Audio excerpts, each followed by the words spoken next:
మరో ఈ కార్యక్రమం తీసుకుంటే బడే Chokka Rao alias Damodar central committee member. వాళ్ళ అమ్మగారు ప్రస్తుతం బతుకమ్మ ఉన్నారు. ఆవిడతో పాటు చొక్కారావు గారి కుటుంబం కూడా ఇక్కడ ఉన్నారు. వాళ్ళు ఏమంటున్నారో వాళ్ళ మాటలు విందాం. మా నమస్తే తల్లి. నమస్తే అమ్మ. దామోదరు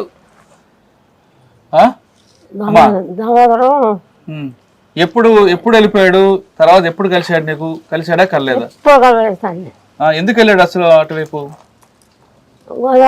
కాలేజ్ చేసి ఇంటికా నుంచి పోలే, అక్కడి నుంచి ఇంతవరకు ఇంటికి రాలే. ఎప్పుడు అందరికి తిరిగినప్పుడు ఒకసారి కాదమ్మా, ఎందుకు అటువైపు వెళ్ళాడు? అన్నల వైపు నా మాట వినలేదు సార్. అక్కడి నుంచి ఆటిపోయాడు, ఇంటికి రాకుండా అవ్వమ్మ.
ఒకసారి రా, నేను చూసి చనిపోతానంటున్నారు బడే చొక్కారావు అలియాస్ దామోదరమ్మ.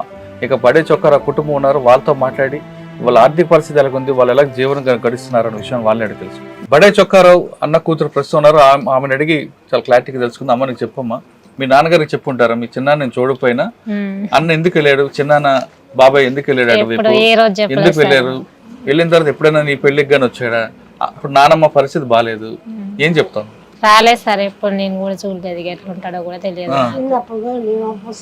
అని అంటారు అంతే, బాబాయ్ ఉన్నాడు అని అంటారు కానీ మేము ఇంతవరకు ఇక చూడలే. బాబాయ్ ఉన్నాడు అని అంటారు కానీ మేము కూడా ఇంతవరకు చూడలేదు. చిన్నోళ్ళమే మేము. నాన్న ఇప్పుడు చెప్పారా మీ బాబాయ్ గురించి? చెప్పిండే అంటే ఉన్నాడు అని అంటాడు కానీ ఆయన వచ్చి చూడలేదు, మేము చూడలేదు అంతే. ఆయన కోసం పోలీసులు వచ్చేవారు ఇంటికి వచ్చేవాళ్ళు కానీ ఇక ఆయన కోసమే ఇంటికి వస్తానని అనేటోళ్ళు కానీ మేము ఇక చూడలేదు. ఇక వాళ్ళు కూడా వచ్చినప్పుడల్లా ఏమవుతాడమ్మా అని అంటే ఏమో వరుసకు బాబాయ్ అవుతాడో తెలుసు కానీ ఎట్లా ఉంటాడో మేము ఇంతవరకు చూడలేదని మేము అన్నాం సార్. ఇప్పుడు నా అమ్మ పరిస్థితి బాగాలేదు కదా, ఏం చెప్తావు మరి? ఏం చెప్తా ఇక మీ నాన్నగారు రావాలి ఇక పరిస్థితి- మీ ఆఖరి నాన్నగారు సారి. కూడా చనిపోయారా? మా నాన్నగారు కూడా చనిపోయారు. అప్పుడే వచ్చారా మీ బాబాయ్? రాలేదు సార్. ఏం చెప్తా అమ్మా ఆయనకి నువ్వు? ఏం చెప్తా సార్, రావాలనే మేము కూడా కోరుకుంటున్నాం సార్, చూడాలని అనుకుంటున్నాం అంతే. ఇక ఇంటికి రావాలని ఎట్లుంటాడో ఇక చూద్దామని అనుకుంటున్నాం, కానీ రావాలని అంటున్నాం మేము కూడా. వస్తారని నమ్మకం ఉందంటావా? నమ్మకం ఉందా అంటే వాళ్ళకి వస్తే మంచిది అని మేము అనుకుంటున్నాం. వాళ్ళకు ఉండాలి, రావాలని చూడాలని వాళ్ళకు ఉండాలి. ఈమె పరిస్థితి ఎలాగుంది ఇప్పుడు? ఇక అదే కళ్ళు కనబడాయి, ఇక కనబడకుండానే ఇక తిరుగుతూ ఉంటాం మేము, ఏం పని చేయకుండా అన్నట్టు ఇక చూసుకుంటా ఉంటాం. ఇక ఎంత తింటా అందుకే చెయ్యి కూడా రాదు చక్కగా. కొడుకు గురించి అడుగుతుంటదా? చిన్న కొడుకు గురించి అడిగినా ఇక ఎవరిని అడుగుతుంది, ఇక పెట్టినా ఉన్నా మేమే అనేది ఇక ఉంటా ఉంటుంది అన్నట్టు. నువ్వు చెప్పమ్మా, ఆయనకి రమ్మంటావా రావద్దంటావా?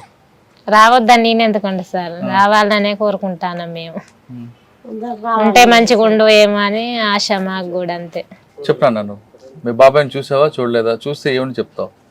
ఇప్పుడున్న పరిస్థితుల్లో అడవులు ఉండమంటావా బయట రమ్మంటావా? ఇప్పుడున్న పరిస్థితులలో బయటకు రావాలని మనస్ఫూర్తిగా కోరుకుంటున్నాం సార్. చూసుడంటే చిన్నప్పుడు చూసినా. చూసావా? చూశాను సార్, చూశాను. అంటే అప్పుడున్న పరిస్థితులు వెళ్ళారు ఆయన, ఇప్పుడున్న పరిస్థితికి అవసరం అక్కడ ఉండడం? ఇప్పుడున్నటువంటి పరిస్థితులలో ఇంటి దగ్గర ఉంటే బాగుంటుందని చెప్పేసి. అంటే ఏమని పిలుస్తావు ఆయనకి రమ్మండి? ఇక్కడ ఉన్న ఇప్పుడు దాదాపు 30 సంవత్సరాల నుంచి లోపలే ఉన్నారు కదా, ఆయన బయటకు వస్తే బాగుంటుందా అక్కడే ఉండి బాగుంటుందా? బయటకు వస్తే బాగుంటుంది. ఎందుకు ఇలా బాగుంటుంది? ఇలా మరి వాళ్ళ ఒక లక్ష్యంతో వెళ్ళారు కదా లోపల. ఎక్కడైనా ఏమైనా జరిగినా కూడా మా వాళ్ళకి ఏమైనా అయిందేమో మన ఆలోచన మాకు ఉంటుంది కాబట్టి కొంచెం ఇబ్బందిగా ఫీల్ అవుతాను. కాబట్టి వస్తే మా మధ్యలో ఉంటాడు కదా, ఏమైనా కూడా కళ్ళ ముందు కనపడతాడు అనేది ఆలోచన. వచ్చిన తర్వాత ఏం చేయమంటావు ఆయనకి? నేను ఎలా బతుకుతాను. మీరేం చేస్తున్నారు మరి? వ్యవసాయం సార్. సరిపోతుందా మరి కుటుంబ పోషణకి? సరిపోతుంది. ఆయన వస్తే మీరు ఎప్పుడులాగా చూసుకుంటారు? చూసుకుంటాను.